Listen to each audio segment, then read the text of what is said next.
Nggak? Yang penyanyi itu? Yang kok penyanyi sih? Petra.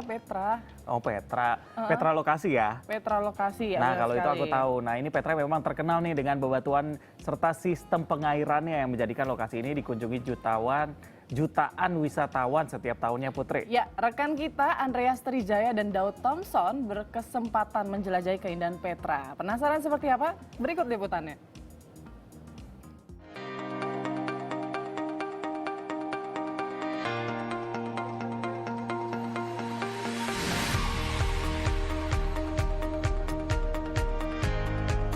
Deretan bangunan megah dari tebing batu ini bukanlah bangunan di Amerika Serikat. Walau sekilas mirip dengan bangunan di film-film Hollywood, ini adalah bangunan di Petra, Yordania.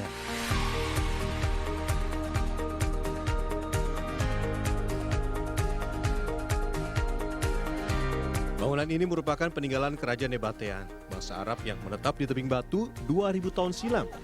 Untuk masuk ke Petra dikenakan tarif 50 dinar Yordania atau sekitar 1 juta rupiah. Kita dalam perjalanan menuju ke Petra, bangunan yang diukir di tebing batu itu. Baru sampai sini udah banyak pemandangan keren berupa tebing batu. Dari tempat perhentian kita katanya bakal jalan sekitar 2,5 km, ya sekitar 20 menit katanya. Dari tempat perhentian sampai ke Petra itu kita lewat jalan menurun. Nanti pas pulang baru jalannya menanjak. Semoga saya kuat. Oke.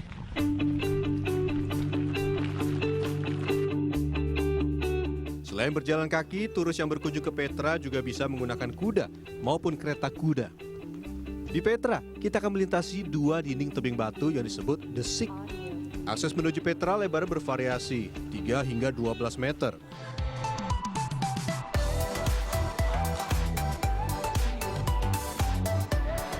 Kam.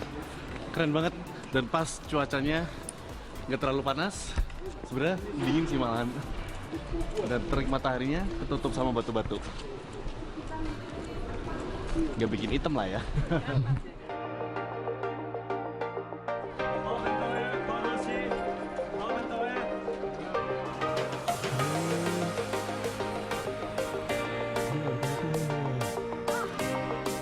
Bangunan utama di Petra bernama Al-Hasna atau The Treasury.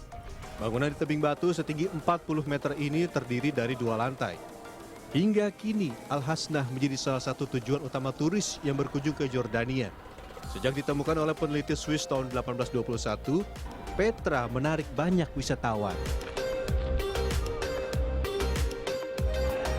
Akhirnya selama ini cuma nonton di film aja. Berbagai film yang syuting di sini. Dan sekarang akhirnya saya lihat langsung bagaimana bangunan ini bisa bertahan selama berabad-abad. Cuma ada tulisan no entry, jadi nggak boleh masuk. Dan katanya di sekitar sini ini adalah makam Nabi Harun. Tidak cukup 1 hari untuk mengelilingi kawasan Petra seluas 264 km ini. Di sekitar bangunan utama kita bisa melihat bangunan lain seperti lubang-lubang di tebing batu yang dulu digunakan sebagai makam.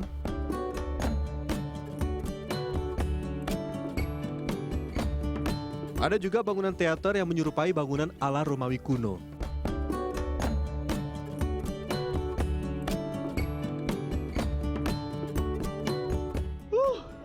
Ini bagian belakang Petra, keren banget. Dan kalau kesini bulan-bulan akhir-akhir tahun atau awal-awal tahun, enak, udaranya sejuk karena masuk ke musim dingin, musim gugur, musim dingin. Sementara kalau misalnya tengah-tengah tahun, biasanya cuaca sangat panas. Jadi memang paling pas itu Oktober sampai Desember atau Januari Februari lah di sini. Udaranya sejuk, pemandangannya keren.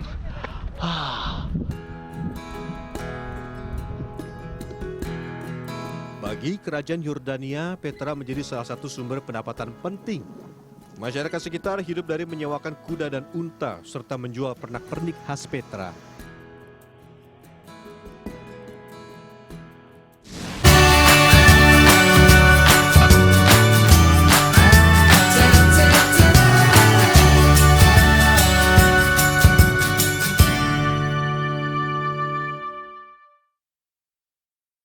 Titik tertinggi di dunia ada di Himalaya, Mount Everest sana. Kalau saya mau ngajak ke sana itu, saya takutnya kuat, dingin, terus harus naik gunung. Aduh, nggak sanggup. Jadi sebaliknya, saya mau ngajak ke titik terendah di dunia.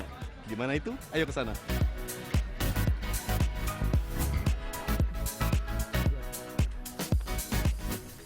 Selamat datang di Laut Mati, titik terendah di bumi, 420 meter di bawah permukaan laut.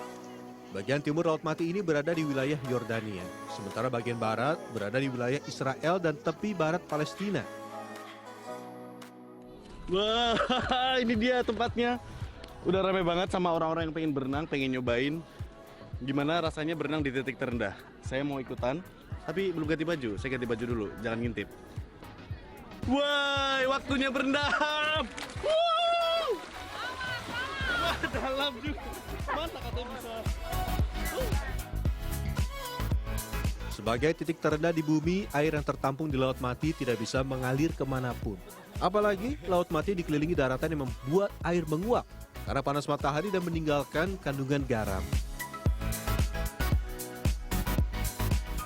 Selama ini saya cuma baca-baca di buku, internet, ternyata saya beneran bisa ngambang ini karena kadar garamnya sangat tinggi. Saya ini nggak bisa berenang loh sebenarnya, tapi ternyata bisa mengambang di sini. Dan kalau ke Laut Mati sini, nyebutnya bukan berenang di Laut Mati, tapi mengambang atau berendam di Laut Mati.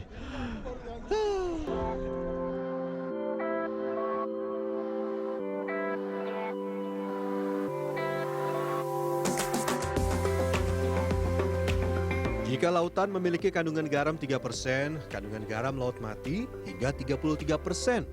Tidak heran tidak ada hewan ataupun tumbuhan yang bisa hidup di kawasan ini. Jadi karena kadar garamnya sangat tinggi, kalau kena mata tuh perih banget. Dan bukan asin ini airnya.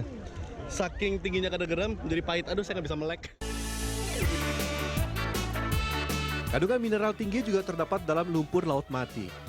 Turis yang datang kerap membalur tubuh dengan lumpur yang konon menjadi rahasia kecantikan Ratu Cleopatra di masa lalu.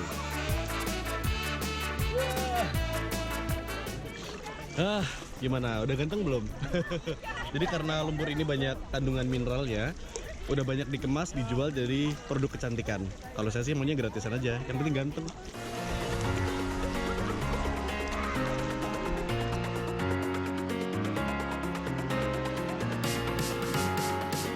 Sayangnya, keunikan Laut Mati kini terancam. Perubahan iklim menyebabkan Laut Mati terancam surut. Penggunaan air di Sungai Yordan yang menjadi sumber air Laut Mati juga menjadi penyebab menurunnya permukaan air di Laut Mati. Andreas Trijaya, Ricky Bolivar, Franciscus Sidabutar, Timur Tengah.